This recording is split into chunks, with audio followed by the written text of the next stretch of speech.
Hey, bonjour tout le monde, je suis ravie de vous retrouver pour bien le tirage des énergies de la semaine du 29 mars au 4 avril.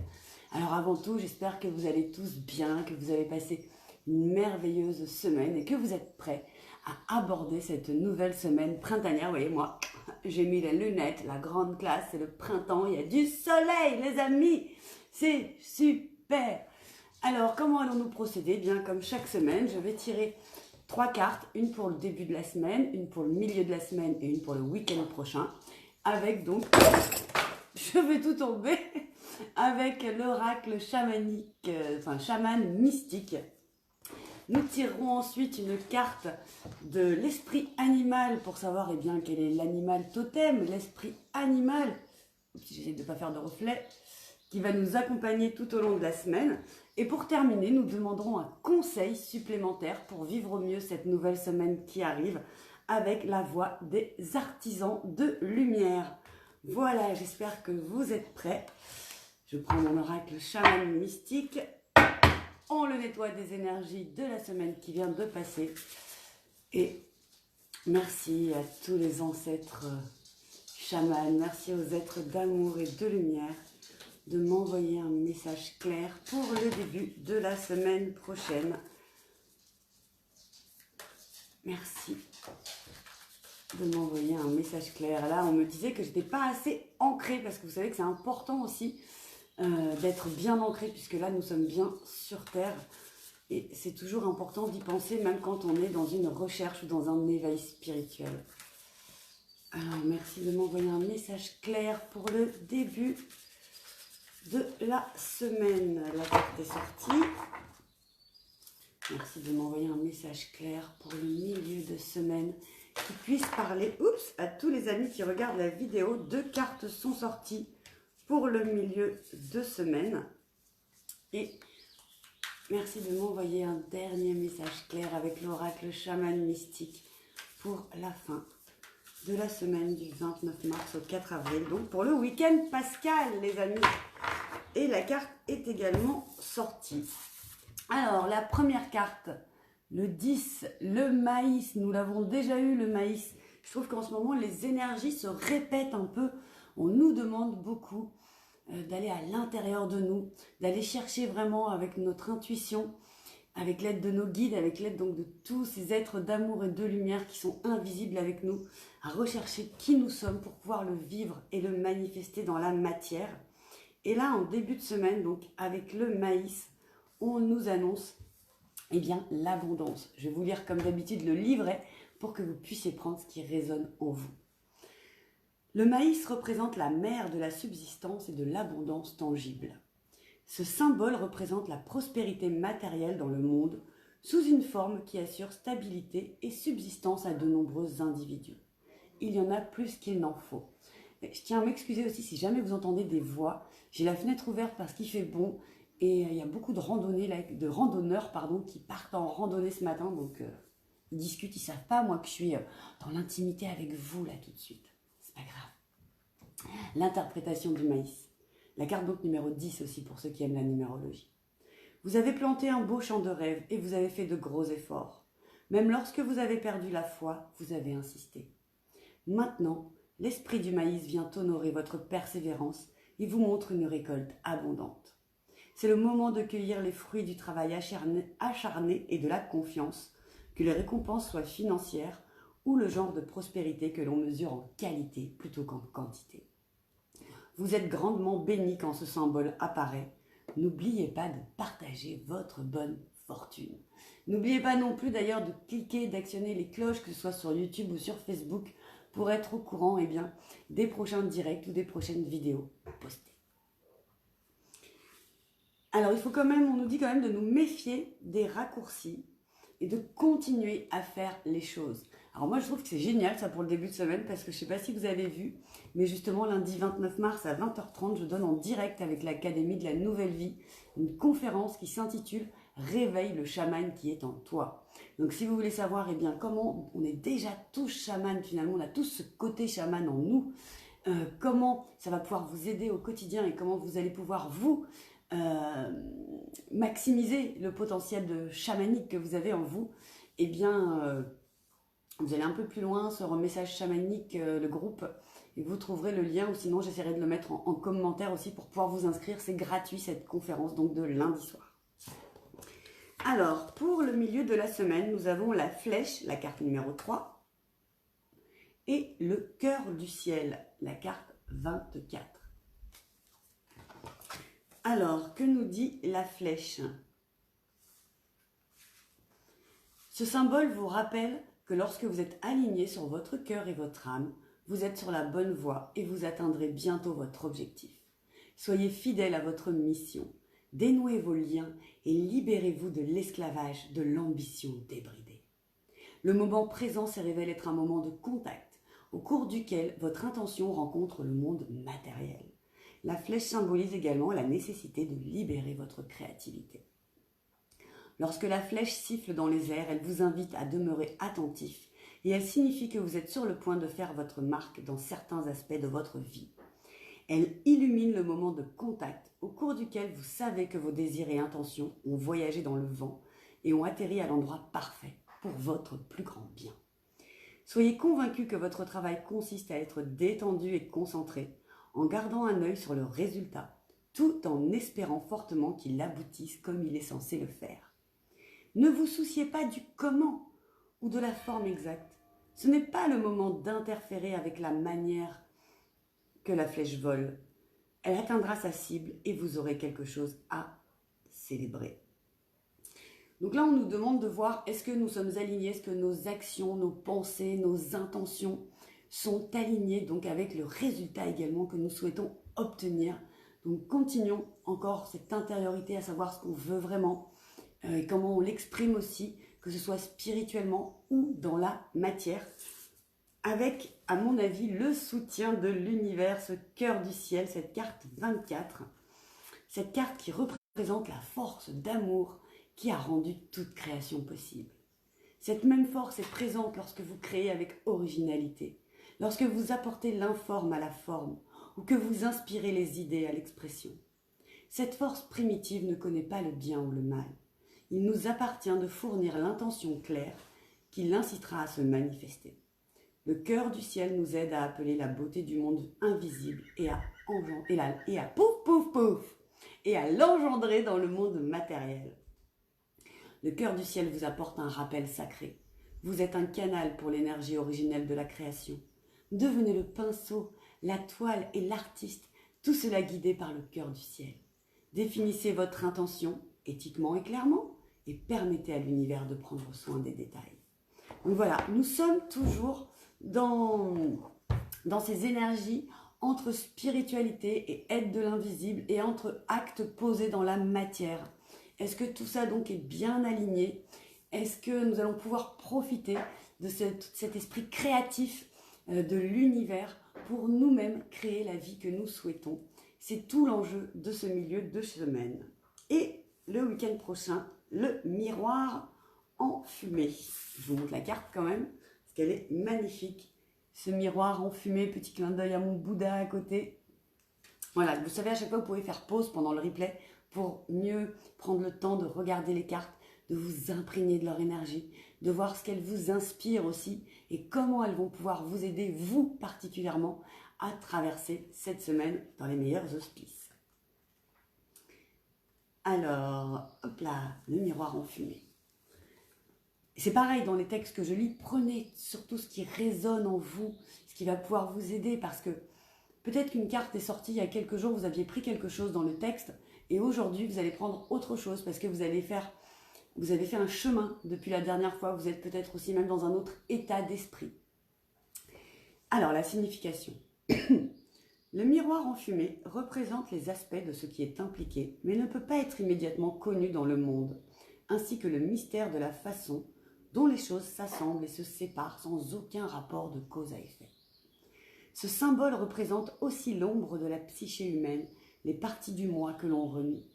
Le miroir en fumée peut également représenter un état de déni ou l'incapacité ou le refus de voir la vérité. Lorsque le symbole du miroir en fumée apparaît, vous êtes invité à voir au-delà de vous-même. Reconnaissez qu'au-delà des limites de votre capacité actuelle de compréhension, Il existe un vaste monde interconnecté où les événements sont orchestrés dans l'ordre divin, mais difficiles à saisir. Il est maintenant temps de croire que peu importe ce que les conditions actuelles de votre monde reflètent, dans les royaumes cachés, tous les aspects du parcours des humains sont célébrés. La beauté et l'obscurité, la misère et le courage. Peu importe où vous en êtes dans votre progression, sachez que certaines choses sont censées être un mystère, que vous ne pouvez comprendre que par l'expérience. Faites appel à votre courage, car le miroir enfumé vous montrera la beauté et l'émerveillement lorsque le brouillard aura dissipé la distorsion que vous voyez maintenant. Donc le week-end prochain, peut-être que vous vous direz, mais ça avance pas assez vite, ça va pas comme je le souhaite. Ah, mais je fais encore des choses où je suis pas forcément très alignée avec mon âme, avec mes envies. Lâchez un petit peu. Acceptez cette part aussi d'ombre de vous. Acceptez que les choses n'aillent pas à la vitesse dont vous aimeriez, à la vitesse à laquelle plutôt vous aimeriez vous qu'elle aille. Mais ne vous inquiétez pas. Continuez à avoir foi en vous, à avoir foi en l'univers, en toutes ces forces invisibles qui sont de l'autre côté du miroir. Ajustez, adaptez vos actions peut-être ou vos pensées si vous avez l'impression que ce n'est pas complètement en accord avec ce que vous voulez. Bref, prenez encore un temps d'introspection tout en continuant à poser des actions et en étant créatif. Pourquoi pas la semaine prochaine, prenez des crayons de couleur, une feuille et laissez-vous juste guider comme ça par votre intuition. Pourquoi pas au son d'une musique ou d'une méditation guidée et regardez ce qu'il en ressort. Voilà, laissez-vous guider, écrivez, dessinez. Ce qui vous fait plaisir ou même si vous aimez la poterie, pourquoi pas. Enfin, tout ce qui peut être créatif, allez-y à fond cette semaine. Alors voilà pour les 3 temps de la semaine. Nous allons voir maintenant donc quel est l'esprit animal, quel est l'animal totem qui va nous accompagner tout au long de cette semaine du 29 mars au 4 avril. Quel est cet animal qui va nous aider et dans lequel nous allons pouvoir puiser également l'énergie et les forces, tout l'aspect positif pour nous aider à traverser cette semaine du 29 mars au 5 avril. Merci de m'envoyer un message clair. Il y a 2 cartes qui sont tombées, la taupe et la dinde. La taupe qui nous invite à l'introspection et la dinde à la générosité. Alors, ce que j'ai envie de vous dire, c'est que oui, donc je vous ai beaucoup parlé d'introspection justement dans le tirage, donc vraiment revenez à l'essentiel. Mais quand je dis l'essentiel, c'est l'essence de vous-même. Voilà, dans cette vie. Ne cherchez pas, ah oui, mais la vie d'avant, la vie... Non, pas de votre âme dans la globalité, mais de cette partie de vous qui êtes là, en ce moment, incarnée sur Terre pour la magie de tous, pour le plus grand bonheur, voilà ce que je voulais dire, de tous. Et avec la générosité de la dinde, donc avec des belles intentions.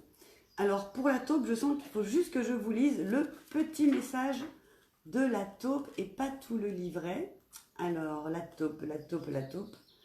Regardez en vous et trouvez vos propres réponses. Vous ne pouvez pas soigner ce dont vous n'avez pas conscience. Connais-toi toi-même. Voilà pourquoi on nous demandait aussi de voir pas seulement le côté lumineux en nous, mais aussi ce côté obscur. Les choses qui encore peuvent nous bloquer ou qui nous enquiquinent peut-être seulement dans notre progression au quotidien. Voilà. Il ne faut pas non plus les balayer, mais ne pas les ignorer, voilà, mais demander peut-être à soigner ou à dissiper un petit peu, à diminuer les effets de ces côtés plus obscurs de nous, mais surtout ne pas se mentir à soi-même. Et la dinde, la générosité. N'ayez pas peur d'être généreux. La générosité permet aux énergies de circuler librement et crée l'abondance pour tous. Donner pour recevoir, c'est bien connu. Donc voilà, la générosité, l'introspection, la taupe et la dinde pour cette nouvelle semaine qui arrive. Et pour finir, nous allons donc demander un message supplémentaire à la voix des artisans de lumière, un conseil supplémentaire pour nous aider à faire ce cheminement, à continuer à faire ce cheminement en nous pendant toute cette semaine de la meilleure façon pour qu'il puisse justement en ressortir le plus d'abondance dans tout ce que l'on souhaite et le plus de réalisation de nos rêves. Alors, merci de m'envoyer un message clair, la voix des artisans de lumière, pour m'aider moi et toutes les personnes qui vont regarder cette vidéo à vivre au mieux cette semaine du 29 mars au 4 avril. Et voilà, la carte est sortie. Ne pas faiblir pour s'adapter. Comment tamisez-vous votre lumière pour vous adapter? Alors là, ben voilà, en fait c'est ça. Encore une fois, ne tentons pas désespérément par tous les moyens de rentrer dans le moule. J'en parlais hier à une de mes coachées. J'ai regardé une série, re-regardé plutôt une série il n'y a pas très longtemps, peut-être que certains d'entre vous la connaissent. Ça s'appelle Fais pas ci, fais pas ça, avec entre autres Bruno Salomon, que j'adore beaucoup. Et dans cette série, pour ceux qui ne connaissent pas, il y a deux familles. La famille Lepi, qui est une famille très traditionnelle, plutôt catholique, plutôt de droite en politique, avec quatre enfants, je crois, la petite famille bien droite, voilà. Vous voyez ce que je veux dire, traditionnelle. Et à côté, la famille Boulet, mais Boulet avec EY à la fin. Hein. La famille Boulet, qui eux sont des bobos parisiens, qui sont plutôt laxistes, on va dire, ou en tout cas permissifs dans leur éducation, et qui sont plutôt de gauche. Et donc on voit ces deux familles, et le papa, Denis Boulet, il se cherche un petit peu tout au long de ces 9 saisons de la série, et il passe vraiment par beaucoup de travail. D'ailleurs, au début de la série, quand ça commence, il est en recherche de ce qu'il aimerait faire, justement de ce qui le passionne. Et les Lepic, eux, ils emploient une énergie, d'ailleurs c'est intéressant si vous pouvez le regarder, une énergie assez folle pour rentrer dans le moule, pour rentrer dans le cadre des traditions ancestrales et ne pas déroger. Et les Boulets, eux, au contraire, ils sont plutôt, soyons heureux, vivons au jour le jour, l'important c'est qu'on soit bien et qu'on ait des émotions et des ressentis agréables. Et petit à petit, eh bien, chaque famille va un petit peu contaminer l'autre, et on va voir que l'évolution justement des Lepic va vraiment être très intéressante grâce à ce petit grain de folie, cette petite touche personnelle des Boulets qui est là pour leur dire oui, les traditions c'est important, bien sûr, nous nous sommes construits, notre histoire est construite à base de certaines traditions qui sont venues au fur et à mesure, mais si on regarde bien, on n'a plus les mêmes traditions que les hommes préhistoriques, on n'a plus forcément les mêmes traditions qu'au Moyen-Âge ou même qu'au temps de la Révolution, tout évolue. Donc pourquoi rester figé dans un cadre que la société pourrait nous donner actuellement, hein, la société normée, quoi. Non. On dépense une énergie folle là-dedans, et au lieu de dépenser cette énergie folle à vouloir correspondre à ce que nos parents attendent de nous, peut-être à ce que nos enfants attendent de nous, à ce que nos amis attendent de nous, à ce que la société dans son ensemble attend de nous, eh bien laissons-nous guider justement par cette petite lumière, ou même cette grosse lumière, j'ai envie de dire plutôt cette belle et scintillante lumière qui est dans notre cœur, qui vient de notre âme, et qui a son propre chemin à créer sur Terre. Et une fois que vous aurez trouvé votre chemin, une fois, enfin, bien sûr, c'est pas clair que j'ai trouvé le chemin, c'est bon, j'y vais. En plus, vous verrez, si vous regardez la série, dans Fais pas ci, fais pas ça, il change plusieurs fois de carrière professionnelle, Denis Boulet, et à chaque fois, ça l'amène justement peut-être à la suivante, ça lui fait apprendre des choses, et c'est pas parce qu'il passe 1 an, 2 ans, 3 ans ou 6 mois dans une activité et qu'il change, qu'il a un souci, non. À chaque fois, eh bien, lui-même évolue, et donc ses missions de vie, sa place évolue également. Donc nous aussi, notre place est amenée à évoluer. Donc aujourd'hui, là, aujourd'hui, maintenant, qu'est-ce qui vous motive, vous?